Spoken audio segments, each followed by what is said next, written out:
good.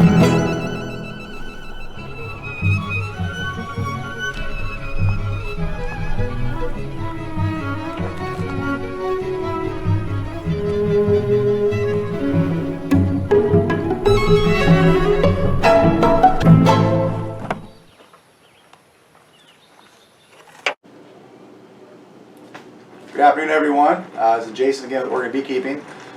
Today we harvested some comb honey. Went through all my colonies real quick here. The blackberry flow is just about done. There's a few stragglers out there, but there's lots of things out there still. There's gardens, there's lavender for second blooms that are coming out. There's some asters that are coming out. Lots of stuff. So they're still going to be pulling in nectar for a couple more weeks. I had to go through today and just pull the cut comb out, give them some normal frames, so I have some extra room to store honey because I'm going to be on vacation next week and we're not going to be in town. So I got 2 weeks off. When I get back, we'll be doing honey extraction, which is going to be awesome. My goal this year was 10 frames of cut comb honey and 10 boxes of honey. And I've already cut, I think, 3 frames up, and I think I took another 10 out today. So actually I beat my goal with cut comb, and I'm probably going to hit my goal with my honey extraction, so that's awesome. So I'm just going to do a quick video here real quick about how I do my cut comb and the tools I use. First off, I have a cookie sheet here. Pretty self-explanatory. Put the frames on this, cut them out. These containers here, these are 6-inch clear containers. Got these at Cash and Carry actually in Eugene. I don't cut 6-inch chunks. I only cut about 4-inch chunks, which you'll see here in a minute. That works really, really well. I've got a little scale here. We weigh them, and then we'll close these up. And when we close them up, they fit nice and neat in here. I'll glue a business card on the top, and then we'll weigh it. And our cut comb we sell by the weight. So even if it's not all the way capped, or maybe you have a couple empty cells here and there, you're not paying for that when the customers buy it. They're just paying for the weight of the honey. So that's the fair way to do it. I've got a little fillet knife here, fairly stiff but flexible. Works really good for cutting the comb up. And then these are my gloves that I wear for beekeeping for this process, or just even going through colonies. Now a lot of guys wear mechanics gloves. A lot of you probably have seen these before. This is a different thing. This I found at O'Reilly's Auto Parts, and if you're from Oregon, you know O'Reilly's Auto Parts. And they have this glove called the Fixter. And most of your gloves are going to be 6 to 7 mil. These gloves are actually a 14 mil. They are super thick. Bees can sting you through them, but they have to really try. And they're really, really nice. They're really big. They come up your forearms a little ways. I mean, you can see that's a good size. It's a good size glove. So these work really awesome for this process and other beekeeping stuff when I extract honey, whatever. So I want to make sure that I don't touch the comb for the customers. And that's why we do that. So I'll set that over there. These are my nuke boxes I built. I talked about these once before in the video. Super handy. Again, use them for lots of different things. In this case, we use them for extracting cut comb.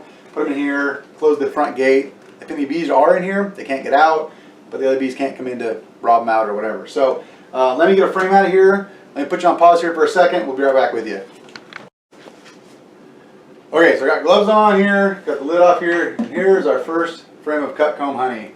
That is a beautiful thing to see right there. I'll get a close up here. You can see they've got it capped about 90%.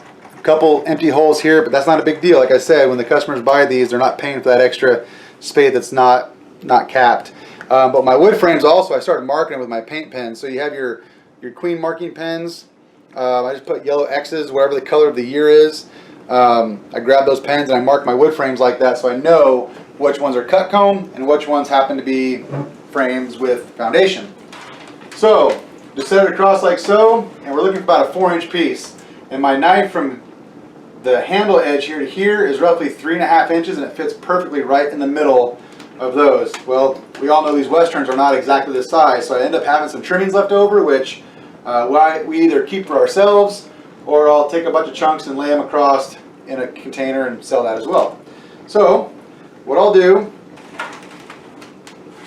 see if you guys can see that or not, is I'll put my knife to the side here to cut down and across, but first I want to measure it out. So I'm going to take my knife, see if I can get this on camera, and I'll stick it by the edge of the comb, and I'll come across to where the handle is, and I'll find that spot roughly, and I'll put a knife mark right through it, like that. And I'll come to the next spot, and put a knife mark right through it, and then come to the next spot, and do the same thing. Those will be my chunks.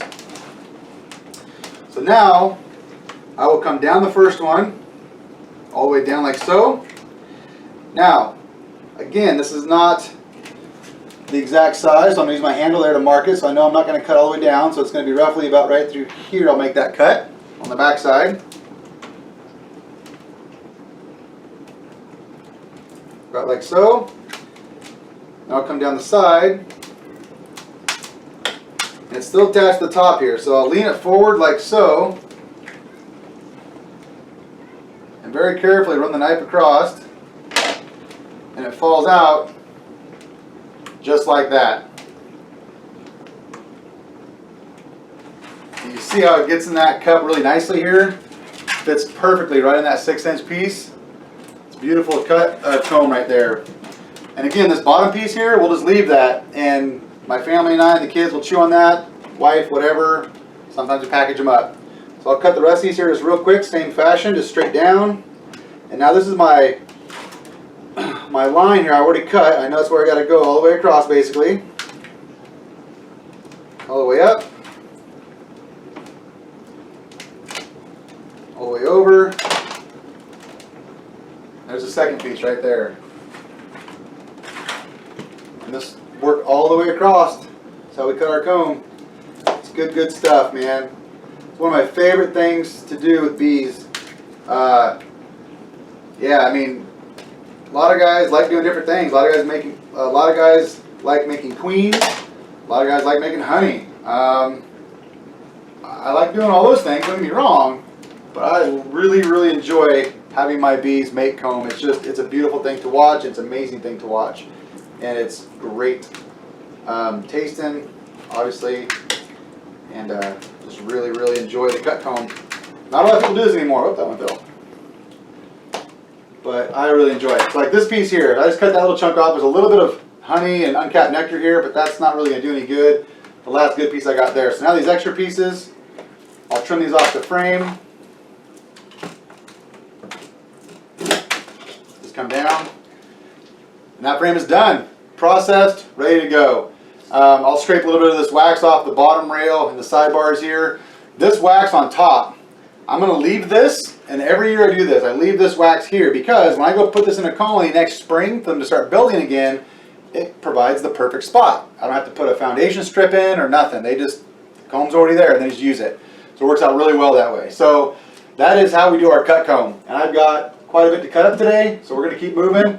But appreciate watching the video. If you like the video, subscribe, obviously share it. And if you're interested in how to do cut comb, let me know in the comments. If you've never thought about doing it, don't know how, let me know that. Maybe I'll do a how-to video. If I get enough people letting me know that, then I'll do one. But appreciate you guys watching. Best time of the year is the extraction parts. So we'll do some cut comb videos here. Then when the honey extraction comes in a couple weeks, you'll see that too with our brand new honey extractor.